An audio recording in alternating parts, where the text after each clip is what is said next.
নমস্কাৰ আপোনালোকে চাই আছে E-Pathshala ইউটিউব চেনেল যোৱাকালি ADREৰ যি পৰীক্ষা অনুষ্ঠিত হৈ গ'ল সেই পৰীক্ষাৰ প্ৰশ্নকাকত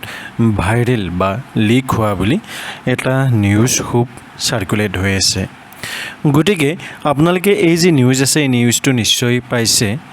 আৰু ইয়াৰ ওপৰত আপোনালোকৰ যি মতামত আছে মতামত কমেন্ট বক্সত জনাবলৈ নাপাহৰিব অলপ জানিব বিচাৰিছো যে এই যি কুৱেশ্যন পেপাৰ লিক হোৱা বুলি কৈ আছে এই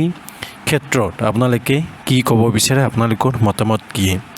আসলতে যদি যি কুৱেশ্যন পেপাৰ আছে কুৱেশ্যন পেপাৰ আসলতে লিক হৈছে আৰু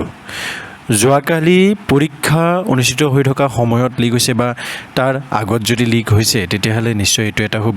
ভয়ংকৰ কথা কিন্তু যদি হে পৰীক্ষা অনুষ্ঠিত হৈ যোৱাৰ পিছত যি কুৱেশ্যন পেপাৰ আছে কুৱেশ্যন পেপাৰ লিক হৈছে তেতিয়াহ'লে হয়তো ইমান